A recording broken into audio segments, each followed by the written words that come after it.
If by 2030, China's Air Force ramps truly display thousands of J-20s and nearly 1,000 J-16s in orderly formation, how profoundly will the aerial landscape, and indeed the entire global strategic equilibrium, be rewritten? This report from the UK's Royal United Services Institute, like a boulder dropped into a tranquil lake, has stirred not mere ripples but a storm that sends chills down the spines of the entire Western defense community. The report's conclusion is stark and uncompromising. Faced with such a concentration of air power, in both scale and quality, the West would struggle to exert effective suppression on a direct battlefield. This is no alarmist rhetoric, but a pessimistic forecast grounded in cold data and trend analysis. It points to a silent yet profound military revolution already underway, driven by the jaw-dropping surge in production capacity and systemic leap forward within China's aviation industry. When discussing the figure of 1,000 J-20s, it must be examined within a dynamic, global comparative framework. Currently, the J-20s annual production has stabilized at a high level of approximately 120 units. What does this number signify?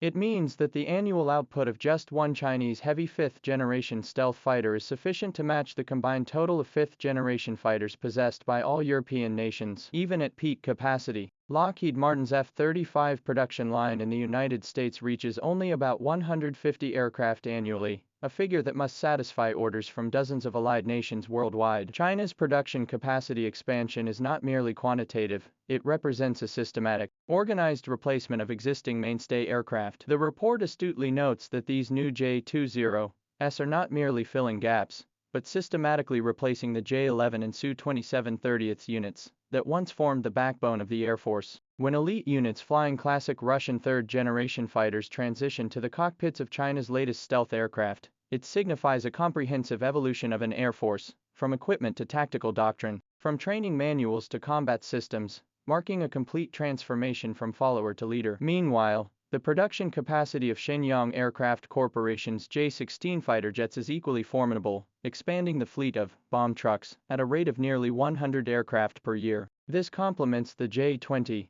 forming a high-low mix of stealth door-kicking and heavy punch-strike capabilities. What troubles Western analysts even more is that this expansion capacity is no flash in the pan. It rests upon a foundation of deeply industrialized, highly autonomous defense manufacturing. Shenyang and Chengdu simultaneously maintain multiple advanced fighter production lines, J-16, J-20, and even J-35, running at peak efficiency. This formidable wartime mobilization and sustained production capacity itself constitutes an overwhelming strategic deterrent. The technological gap manifests not only in quantity but is etched more profoundly in the roar of each engine and the guidance systems of every missile. Once upon a time, the heart disease of China's aviation industry was its most painful weakness, a favorite talking point among Western analysts. Yet the RUSI report must acknowledge that era has ended. The J-20 has been widely upgraded with the high-thrust, highly reliable domestically produced WS-10C engine, while the WS-15, dubbed the target engine, has entered mass production and begun replacement installations. This powerful Chinese heart not only resolves the issue of availability but also endows the J-20 with genuine supersonic cruise capability. This enables it to compete head-to-head with top-tier adversaries,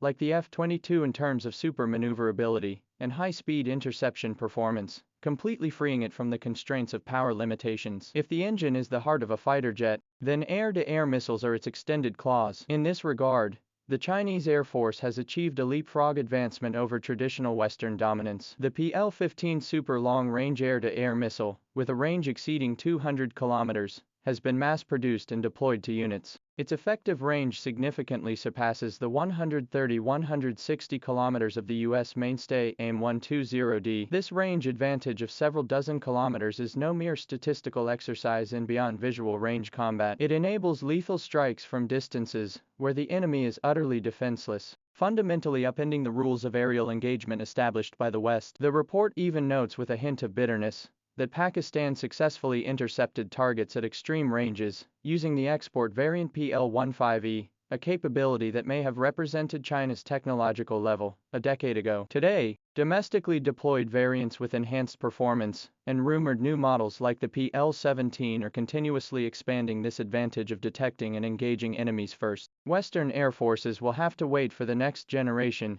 AIM-260 missile to enter service before they can potentially level this playing field again. The interim period represents a critical window for the Chinese Air Force to establish its dominance. However, the decisive factor in modern aerial combat has long transcended dogfights and missile exchanges, shifting instead to the invisible yet life-or-death electromagnetic spectrum. The RUSI report devotes considerable space to expressing deep concerns over the systematic development of the Chinese Air Force's electronic warfare capabilities. Specialized tactical electronic warfare aircraft like the J-16 and J-15s have entered mass service, directly targeting the capabilities of the U.S. Navy's IA-18G Growler. What's truly alarming is the scale and depth of their integration. The report sharply notes that, aside from the U.S. Navy and the Royal Australian Air Force, the entire Western world is virtually absent in the field of dedicated tactical electronic warfare aircraft. Even the U.S. Air Force itself lacks comparable platforms. The Chinese Air Force is not merely deploying isolated assets,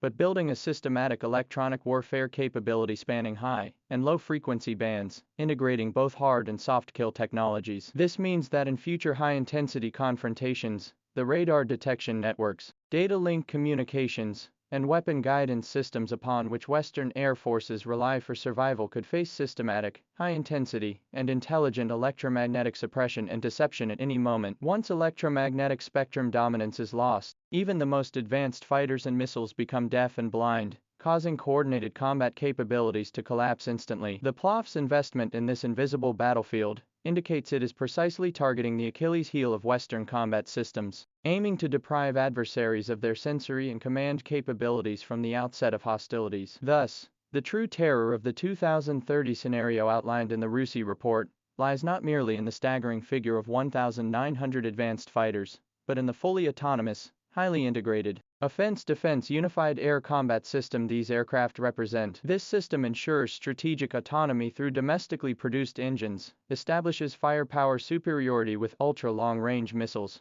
secures electromagnetic dominance via electronic warfare aircraft, and integrates all these nodes into an organic whole through data links and early warning command systems. It signifies that the Chinese Air Force is no longer merely catching up in isolated domains, but is undergoing a comprehensive transformation, from equipment technology to operational concepts, and from industrial foundations to system architecture. The report characterizes Russia's threat as growing stronger while defining China's progress as delivering fundamental differentiation, a perspective rooted in this profound insight. Looking further ahead, the mention of China's sixth-generation fighter development, though excluded from the 2030 assessment, hangs like the sword of Damocles, hinting that the finish line of this competition keeps receding. While the West remains overwhelmed by current challenges, the East has already mapped out the blueprint for the skies of the next decade. How this silent transformation will ultimately shift the global balance of power may not require waiting until 2030. Every present signal is already clear and deafeningly loud.